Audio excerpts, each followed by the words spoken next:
अस्सलामुअलैकुम दोस्तों और साथियों, उम्मीद है आप लोग खैरियत से होंगे। आप लोगों ने अक्सर सुना होगा कि शहद के बारे में बहुत ज़्यादा कहा जाता है कि ये एक फ़ायदे की चीज़ है। लोग इसको खाने में बहुत पसंद भी करते हैं और बहुत ज़्यादा इस्तेमाल भी करते हैं, और इसके बेबहा जो फ़ायदे हैं आपकी सेहत को, उसके बारे में बात की जाती है। लेकिन यहाँ पे हम बात करेंगे शहद का एक ख़ास फ़ायदा, और फिर वो जो ख़ास फ़ायदा है, तो दुनिया में एक ऐसा शहद भी है, कहा जाता है कि उस फ़ायदे के लिए वो सबसे ज़्यादा मशहूर और मकबूल शहद की किस्म है। वो क्या फ़ायदा है? जो शहद, जिसको हम अंग्रेज़ी में हनी भी कहते हैं, तो इसका एक फ़ायदा कहा जाता है कि अगर आपके ज़ख़म ख़राब हैं, अगर आपको ज़ख़म बने हैं या आपकी जल्द पे कुछ ऐसे मसले हैं जिनका आगे जाके मैं ज़िक्र करता हूँ, तो आप उस पे अगर लगाएंगे तो उससे आपको फ़ायदा होगा। डिस्क्लेमर मेरा हर वीडियो में पहले भी आता है शुरू में, और मैं अभी भी आपको कह रहा हूँ कि चाहे आपको स्किन का कोई मसला है, आपको आंतों का कोई मसला है, आपको खुराक के जो मैदे का कोई मसला है या दांतों का कोई मसला है, दिखाना आपने अपने डॉक्टर को ही है। लेकिन उनसे फिर आपने ये डिस्कस कर लेना है कि जो शहद के ये फ़वाइद हैं, क्या आप भी इससे कोई फ़ायदा ले सकते हैं। मिसाल के तौर पे एक छोटी सी मिसाल देता हूँ आपको कि आमतौर पे हमें जब कोई ज़ख़म बनता है तो हमें उन ज़ख़मों के लिए क्या दिया जाता है? हमें उन ज़ख़मों के लिए एंटीबायोटिक्स दी जाती हैं। अगर किसी शख्स को बार बार ज़ख़म बनते हों या उसका जिस्म का कोई हिस्सा खुदा न खास्ता जल चुका हो, जिस पे बार बार एंटीबायोटिक के इस्तेमाल की ज़रूरत पड़ती हो, तो फिर हमारे जिस्म में ऐसे जरासीम, ऐसे बैक्टीरिया जन्म लेते हैं जिनको हम कहते हैं मल्टी ड्रग रेजिस्टेंट बैक्टीरिया। तो ये जो मल्टी ड्रग रेजिस्टेंस बैक्टीरिया होते हैं, ये सुपर बग्स जिनको कहते हैं, फिर कोई भी एंटीबायोटिक इनके ऊपर काम नहीं करती।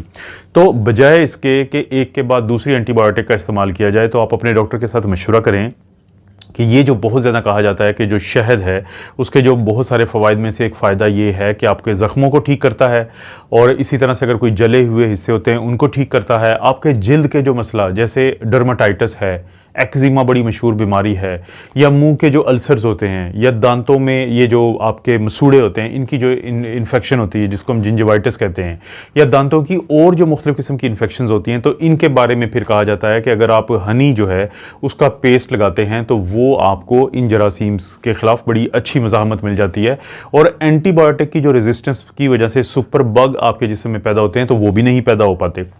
तो ये एक ज़ुबान ज़दे ख़ासो आम, यानी हर छोटे बड़ा जो है आमतौर पे उसको कहा जाता है कि शहद के अंदर बहुत ज़्यादा फ़वाइद हैं, और उनमें से ये फ़ायदा भी है। एक शहद की ख़ास किस्म है जो आपको थंबनेल पे भी मैंने नाम लिखा हुआ है, उसको कहते हैं मनुका हनी। अब ये जो मनुका हनी है, बड़ा एक इंटरेस्टिंग सा नाम है। ये न्यूजीलैंड और जो ऑस्ट्रेलिया है, आप दोस्तों को पता है कि ये दोनों ममालिक एक दूसरे के करीब करीब हैं, पड़ोसी हैं, समंदर का दरमियान में ज़रूर आ जाता है छोटा सा। तो उन ममालिक में एक ख़ास किस्म का एक दरख्त होता है जिसको हम आम ज़ुबान में टी ट्री भी कहते हैं, लेकिन इसका जो मेडिकल टर्मिनोलॉजी है वो थोड़ी सी मुश्किल होती है, लेकिन वो आपको याद रखना ज़रूरी नहीं है। तो उस दरख्त के ऊपर जो शहद की मक्खियाँ वहाँ पे जो शहद बनाती हैं, तो उस शहद को कहा जाता है मनुका हनी। ये जो मनुका हनी होता है, इसके अंदर होता है एक तो हाइड्रोजन परऑक्साइड। अब सब दोस्तों को पता है कि हाइड्रोजन परऑक्साइड आपके जो ज़ख्मों के ऊपर भी लगाया जाता है, जिससे ज़ख्मों को फ़ायदा होता है, और एंटीबायोटिक का काम करता है इसका लगाया जाना। इसी तरह से इसके अंदर मिथाइल, जो मॉग एक चीज़ होती है बेसिकली, मिथाइल ऑक्साइल ग्लायोल बेसिकली इसके अंदर है, तो वो जो कंपोनेंट है वो भी बहुत अहम है, और ये बनता है DHA से, डाईहाइड्रोक्सी एसीटोन से।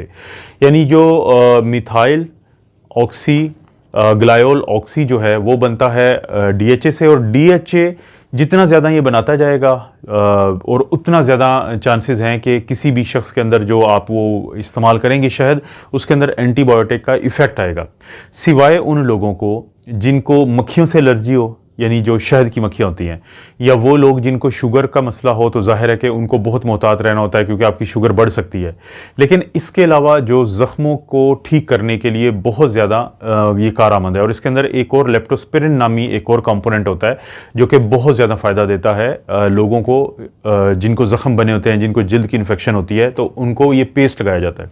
लेकिन जो बहुत अहम बात है वो ये नहीं है कि आप मनुका का जो हनी लेंगे और उसको, या घर में जो शहद पड़ा है उसको आप सीधा सीधा इस्तेमाल करना शुरू कर देंगे, बल्कि आपको मेडिकल का ये मिलता है कि जो हनी होता है उसको, उसकी पट्टियाँ बनाई हुई होती हैं, उसकी ड्रेसिंग्स होती हैं, उसको स्पेशल तरीके से बनाया होता है। तो क्योंकि ये जो शहद होता है इसका एक बाकायदा एक फैक्टर होता है, वो जो फैक्टर होता है उसको बेसिकली मनुका फैक्टर भी कहते हैं। तो वो जो मनुका फैक्टर है जिसका 10 से ज़्यादा होगा तो वो शहद बहुत बेहतर होता है, और जिसका 10 से कम होता है तो वो शहद इतना स्ट्रांग नहीं होता। यानी हर किस्म का जो शहद है वो आपके लिए फ़ायदा नहीं दे सकता, लेकिन कुछ मखसूस जो शहद हैं वो बहुत ज़्यादा फ़ायदा देते हैं। और जैसे मैंने बताया कि एक UMF फैक्टर होता है, मनुका फैक्टर भी उसको कहते हैं, वो उस ड्रेसिंग के ऊपर लिखा हुआ होता है। तो डॉक्टर से मशवरा करें। अगर आप पुराने ज़ख्मों का शिकार हैं, कोई अल्सर है आपको ऐसा जो ठीक नहीं हो रहा, शहद खाया भी जाता है, शहद जिस्म पे लगाया भी जाता है, लेकिन मनुका जो शहद है उसके बारे में बेसिक इन्फॉर्मेशन ज़रूर लें। ये न्यूजीलैंड और ऑस्ट्रेलिया से इंपोर्ट भी करते हैं, पूरी दुनिया की तरह पाकिस्तान में भी इंपोर्ट होता है। और फिर ये वो ज़ख्म जो ठीक ना हो रहे हो तो उनको बहुत ज़्यादा फ़ायदा देता है। शुगर के मरीज़ों में भी क्योंकि ज़ख्म ठीक नहीं हो रहे होते, तो शुगर का जो लेवल है उसको मॉनिटर करते जाएँ अपने डॉक्टर से बात करके, और उस पर भी जब ये ड्रेसिंग की जाती है तो पुराने जो ज़ख्म है वो जल्दी ठीक हो जाते हैं। इस तरह की वीडियोज़ मिलती रहेंगी। वीडियो को लाइक करने के लिए रिक्वेस्ट है, और चैनल को नहीं किया सब्सक्राइब तो रिक्वेस्ट है कि अभी ज़रूर कर लें। और ये घंटी का जो बेल है, बेल भी दबाएं, और घंटी का जो निशान है इसको आप ऑल कर दें ताकि हर नई वीडियो का नोटिफिकेशन आपको मिल जाए। आप अपना और अपनी फैमिली का ख्याल रखें। अल्लाह ताला आपको और आपकी फैमिली को हर किस्म की बुराई, बीमारी और आजमाइश से महफूज रखें।